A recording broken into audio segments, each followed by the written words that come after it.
Teofimos, he's the fifth one. Oh, great shot.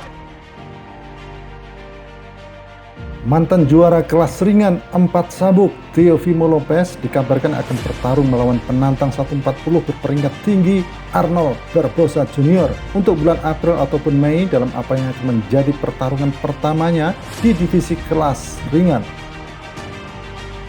Top Rank perlu berpikir matang sebelum melakukan pertarungan untuk Teofimo Lopez ini, karena Barboza yang berusia 30 tahun bisa melakukan hal yang sama seperti yang dilakukan oleh Jose Kambosos, yaitu mengkanvaskan Teofimo Lopez.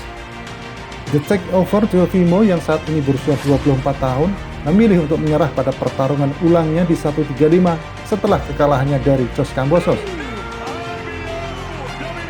Petinju New York itu termakan dari omongannya sendiri sehingga dia memutuskan untuk menyerah pada gagasan menghadapi Kambosos Junior dalam pertandingan ulangnya.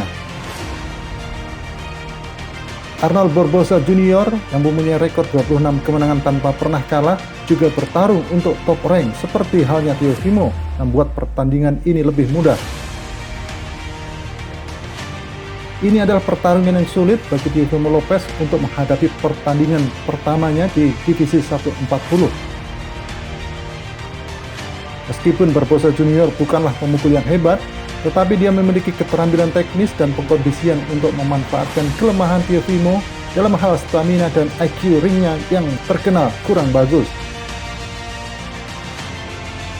Kambosos mengungkapkan dalam kemenangannya atas Teofimo Lopez pada beberapa bulan yang lalu bahwa Teofimo tidak bereaksi dengan baik saat lawannya menyerangnya dan menunjukkan kepercayaan dirinya. Teofimo jauh lebih baik saat lawannya itu pemalu, pasif ataupun defensif dan membiarkan dia memimpin pertandingan. Kita melihat seberapa bagus Teofimo Lopez saat bertarung melawan Vasily Lomachenko ketika petarung Ukraina itu bertahan di paruh pertama pertarungan mereka di tahun 2020.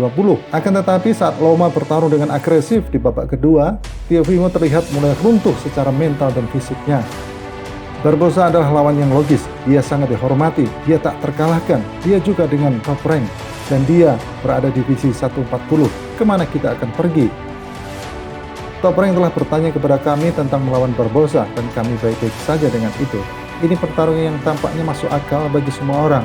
Kami sudah mendiskusikan nama itu dengan Top Rank, kata manajer Teofimo David Mickwater kepada Frankfurt. Masalah dalam pertarungan ini adalah jika Teofimo kalah atau terlihat mengerikan bertanding, maka Top Rank akan menyimpulkan bahwa dia tidak cocok untuk permainan di divisi ini. Dengan kata lain, bahwa Teofimo adalah one hit wonder yang memanfaatkan Lomachenko 2020 yang lalu yang saat itu dia cedera untuk merebut 3 gelar juara dunianya.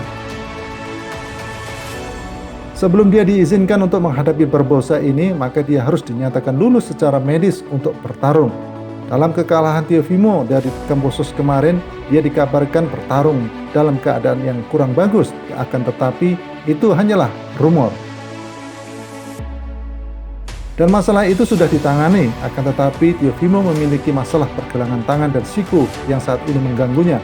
Jika luka-luka itu tidak kunjung sembuh, maka Teofimo akan berjuang melawan Barboza ataupun siapapun yang akan dihadapinya. Masalahnya lebih besar dari semua masalah paru-paru adalah dia mengalami masalah dengan pergelangan tangan dan sikunya yang cedera saat memasuki camp pelatihan. Itu yang kami khawatirkan. Kami akan mencoba menyelesaikan segalanya untuk pertarungan pada pertengahan Februari nanti, kata Mickwater tentang masalah cedera dari Teofimo Lopez. Mungkin akan lebih baik bagi Teofimo untuk mengambil petarung tingkat rendah di pertandingan perdananya di kelas welter ringan ini daripada kesempatan melawan Barboza yang mana dia adalah petinju yang belum pernah terkalahkan dan berpotensi Teofimo akan dikalahkan lagi. Ya, kita lihat saja bagaimana petualangan Teofimo Lopez di divisi terbarunya, yaitu divisi 140.